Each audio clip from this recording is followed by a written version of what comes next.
Asia live T വിയിലെ feng shui പ്രോഗ്രാമിലേക്ക് ഏവർക്കും സ്വാഗതം.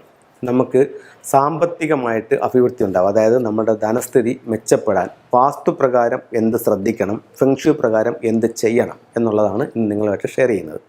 അതായത് നമ്മുടെ വാസ്തുപ്രകാരം പറയുകയാണെങ്കിൽ വടക്ക് കിഴക്ക് ഭാഗം എത്തുന്നതാണ് നമുക്ക് ധനം ഉള്ളിലേക്ക് വരുന്നത്, അതായത് ആ പോസിറ്റീവ് എനർജി വരുന്നത്. അപ്പോൾ വടക്ക് കിഴക്ക് ഭാഗത്ത് ഫയർ എലമെൻറ്റുകൾ ഒന്നും പാടില്ല. അതായത് വീടിൻ്റെ വടക്ക് കിഴക്ക് ഭാഗത്ത് തൂത്ത് തീയിടുകയോ, വീടിൻ്റെ വടക്ക് കിഴക്ക് ഭാഗത്ത് അടുപ്പ് കത്തിക്കുകയോ, വീടിൻ്റെ വടക്ക് കിഴക്ക് മൂലയിൽ നിലവിളക്ക് കത്തിക്കുകയോ ചെയ്യുന്നത് നല്ലതല്ല. ഇതെല്ലാം ഫയർ എലമെൻ്റാണ്. ഇതെല്ലാം ആ സൗഭാഗ്യത്തെ കെടുത്തും.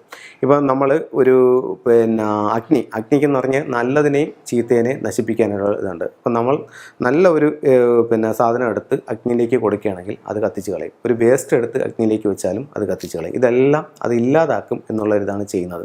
അപ്പം ആ വടക്ക് കിഴക്ക് ഭാഗത്ത് ഈ ഫയർ എലമെൻറ്റ് പാടില്ല.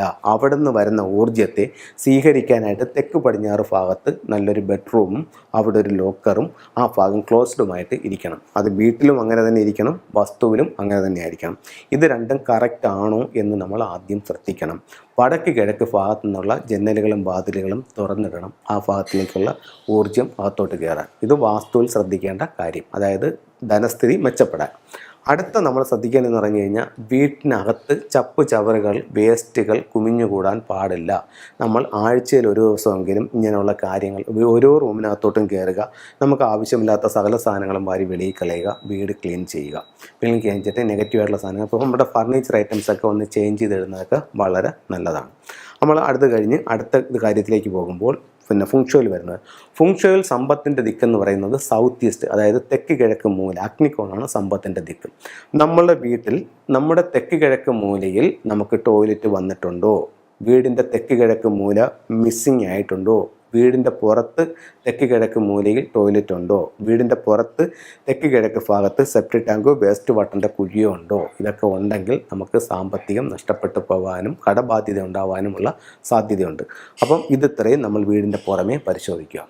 അടുത്തത് നമ്മൾ വീട്ടിനകത്തേക്ക് വന്നു. ഇനി നമുക്ക് ഇപ്പം നമ്മൾ അറിഞ്ഞോ അറിയാതെയോ ഇത്തരത്തിലുള്ള തെറ്റുകൾ നമ്മുടെ ജീവിതത്തിൽ അല്ലെങ്കിൽ നമ്മുടെ വീട്ടിൽ സംഭവിച്ചിട്ടുണ്ട്. ഇനി നമുക്കത് പൊളിച്ചു മാറ്റാൻ പറ്റില്ല. അല്ലെങ്കിൽ നമ്മളിതൊരു ഫ്ലാറ്റിലാണ്, അല്ലെങ്കിൽ നമ്മളിതൊരു വാടക കെട്ടിടത്തിലാണ്. നമുക്ക് പക്ഷേ സാമ്പത്തികമായിട്ട് അഭിവൃദ്ധി ഉണ്ടായേ നമ്മുടെ ജീവിതം മുന്നോട്ട് പോകാനായിട്ട് പറ്റത്തുള്ളൂ.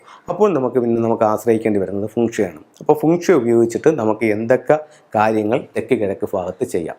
അപ്പോൾ നമ്മുടെ വീടിൻ്റെ തെക്ക് കിഴക്ക് ഭാഗം മലിനപ്പെട്ടു പോയി. നമ്മൾ നേരെ വീടിൻ്റെ സ്വീകരണ മുറിയിലേക്ക് ചെന്നു. സ്വീകരണ മുറിയുടെ തെക്ക് കിഴക്ക് ഭാഗം, അതായത് നമ്മുടെ വീടിൻ്റെ ഏതെങ്കിലും ദിക്കിൽ എന്തെങ്കിലും ദോഷങ്ങളുണ്ടെങ്കിൽ അതിൻ്റെ സ്മാൾ തായ്ച്ചി എന്ന് പറയുന്നത് നമ്മുടെ ലിവിങ് ആണ്. അതായത് നമ്മുടെ കുടുംബാംഗങ്ങളെല്ലാം കൂടുതൽ സമയം ചിലവഴിക്കുന്നതും മറ്റേ ഗസ്റ്റുകളെല്ലാം വന്നിരിക്കുന്നതായിട്ടുള്ള ആ ഒരു ഏരിയയാണ് നമ്മുടെ സ്മാൾ തായ്ച്ചി എന്ന് പറയുന്നത്. അതിനെ എടുത്തിട്ട് അതിൻ്റെ സൗത്ത് ഈസ്റ്റ്, അതായത് അവിടെയാണല്ലോ സമ്പത്തിൻ്റെ ദിക്ക്, ആ സൗത്ത് ഈസ്റ്റ് ഭാഗം നമ്മൾ എൻഹാൻസ് ചെയ്യുകയാണെങ്കിൽ ഉറപ്പായിട്ടും നമ്മുടെ ജീവിതത്തിൽ നമുക്ക് സാമ്പത്തികമായിട്ട് അഭിവൃദ്ധി ഉണ്ടാകും.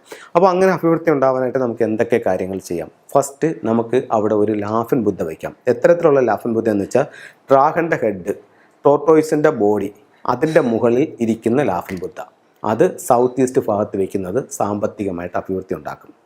അടുത്തത് ഒരു അരോന മത്സ്യത്തിൻ്റെ സ്റ്റാച്ചു, അത് സൗത്ത് ഈസ്റ്റ് ഭാഗത്ത് വയ്ക്കുന്നത് സാമ്പത്തിക അഭിവൃദ്ധി ഉണ്ടാകും.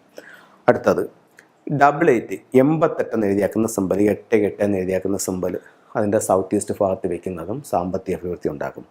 വെൽത്ത് ഷംബാല എന്ന് പറഞ്ഞിട്ട് അതിൻ്റെ സ്റ്റാച്ചു ഉണ്ട്, അതിൻ്റെ ഇതുകൊണ്ട് സമ്പത്തിൻ്റെ ഗോഡാണ് വെൽത്ത് ഷംബാല. അത് നമുക്ക് സ്വീകരണ മുറിയുടെ സൗത്ത് ഈസ്റ്റ് ഭാഗത്ത് വയ്ക്കാം. അത് കഴിഞ്ഞിട്ട് നമുക്ക് ഒത്തിരി നോട്ട് കെട്ടുകൾ അടുക്കി വെച്ചിരിക്കുന്ന ഒരു ചിത്രം, അതും നമുക്ക് ഈ സൗത്ത് ഈസ്റ്റ് ഭാഗത്ത് വയ്ക്കാം. അപ്പം പിന്നെ ലക്കി ബാംബുവിൻ്റെ ഇത് സൗത്ത് ഈസ്റ്റ് ഭാഗത്ത് വയ്ക്കാം. ഇതെല്ലാം സാമ്പത്തികമായിട്ട് അഭിവൃദ്ധി ഉണ്ടാകാനായിട്ടുള്ള സംഭവമാണ്. അപ്പം ഞാനിപ്പോൾ 3-4 പ്രോഡക്റ്റുകൾ പറഞ്ഞു, അല്ലെങ്കിൽ എലമെൻറ്റ്സ് പറഞ്ഞു. അപ്പോൾ നിങ്ങൾ വിചാരിക്കും അങ്ങനെയാണെന്നുണ്ടെങ്കിൽ നമുക്കിതെല്ലാം കൂടെ ചെയ്തു കൊടുക്കാം. അങ്ങനെ ഒരിക്കലും ചെയ്യരുത്. ഒരു ദിക്ക് എൻഹാൻസ് ചെയ്യാനായിട്ട് 1-2 ടൂളുകൾ മതിയാവും. അതായത് ഇപ്പോൾ നമുക്ക് ഒരു വ്യക്തിക്ക് പിന്നെ സുഖമില്ലാതിരിക്കുകയാണ്, ഒരു പനിയോ മറ്റെന്തെങ്കിലും അസുഖമാണ്. അപ്പോൾ അതിന് കൊടുക്കേണ്ടതായിട്ടുള്ളൊരു മെഡിസിൻ്റെ ഒരു അളവുണ്ട്, അളന്ന് കൊടുക്കുക. ഓവർ ഡോസ് ആയാലും ഇവരുടെ ബോഡി വൈബ്രേറ്റ് ചെയ്യും, അല്ലെങ്കിൽ ദോഷങ്ങൾ ഉണ്ടാവും എന്ന് പറയുന്ന കണക്ക് നമ്മൾ എന്ത് കാര്യത്തിലും ഒരു മിതത്വം പാലിക്കണം, ഒരിക്കലും അത് ഓവർ ആവരുത്. അപ്പം ഇത്തരത്തിലുള്ള കാര്യങ്ങൾ നിങ്ങൾ ചെയ്തു നോക്കൂ, നിങ്ങൾക്ക് ധനാഭിവൃദ്ധി ഉണ്ടാവും എന്നുള്ള കാര്യത്തിൽ യാതൊരു സംശയവുമില്ല. എല്ലാവർക്കും എല്ലാ ഐശ്വര്യങ്ങളും ഉണ്ടാവട്ടെ എന്ന് പ്രാർത്ഥിച്ചുകൊണ്ട് നിർത്തുന്നു. നന്ദി, നമസ്കാരം.